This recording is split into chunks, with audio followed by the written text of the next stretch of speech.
tey dañ fay ñëwoon pour def li ñu naan formation des formateurs benn pàcc bi formation des formateurs la mais aussi am na ñoo xam ne dañ leen doon former tàggat leen pour ñu xam naka la ñuy defee saabu ak eau de javel. aussi tamit dañoo bëgg a créer waale tamit ay formateurs renforcer capacité ñi nga xam ne ñi ngi ci domaine bi ba pare ñu renforcer seen capacité gën leen a tàggataat pour ñu gën a xam yokk seen xam-xam pour ñu gën a xam naka la ñuy defaree saabu ak eau de javel. durée formation bi 2 jours la 48 heures. Le directeur de l'emploi Pape Modou Fall moom moo ko digle woon donc fii ci maison de la femme donc formation des formateurs nag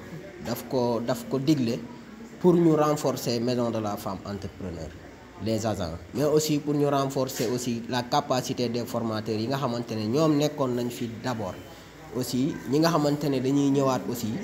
ñu war leen a renforcer ñoom it aussi ñu am benn formation professionnelle ci cadre yëngu bi ñuy yëngu saponification ak javelisation ak yeneeni formation yi nga xamante ne donc dañ koy def au niveau de la maison. ñu ngi ci formé 22 personnes donc 4 je ne sais pas 5 ay formateurs lañu déjà donc dañ leen gën a renforcer seen capacité parce que xam nga dañ naan la science évolue li xewoon démb ak li xewoon tey wuute na. moo tax dañ leen indil formule yu bees wan leen lu bees lan moo fi nekk ak lu nekk lan fan la jóge pour ñu gën a yokk seen xam-xam gën mun koo tasaare daal ci dëkk bi. jumtukaay bi ñu ngi doon soxla paan siwo ak eau de javel bi ak bant bi ak planche xeme ak diwliñ yooyu lañ doon soxla ak butéel yi. njëriñu formation bi pour tàggat yenn jigéen yi nga xam ne ñi ngi toog defuñu dara. pour ñu entreprendre mën a liggéey jigéen comme góor. kon tey dafa laaj ñu renforcer suñu capacité ñun ñi nga xamante ne ay formateurs lañ mais pareillement ñi nga xamante ne ay agents lañ aussi donc ñu renforcer leen pour maison de la femme donc am suffisamment d'agents de la MEF mais aussi ñi nga xamante ne ay formateurs lañ aussi ñu am suffisamment de xam-xam pour mën a servir ci fi nga xamante ne foofu lañ nekk di dem pour mën a former. Déjà il y a des entretiens am na ñoo xam ne dañ leen defal stage ci biir maison de la femme à long terme mun nañoo nekk ay formateurs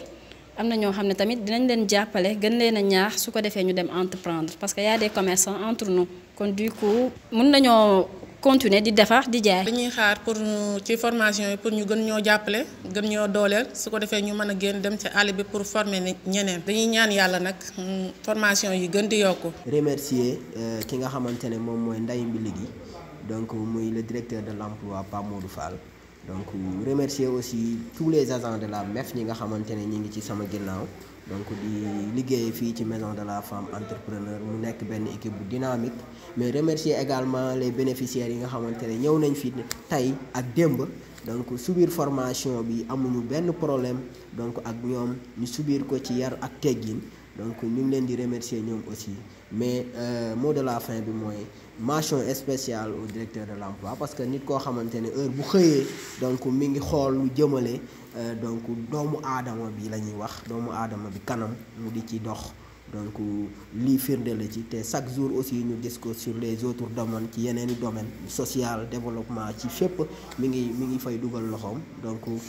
kon moom la ñuy remercier également aussi Baol Time bi nga xamante ne ñoom wax dëgg yàlla mën nañ ne suñu partenaire lañ parce que balaa nga ko doon xam nga dugg nga def MEF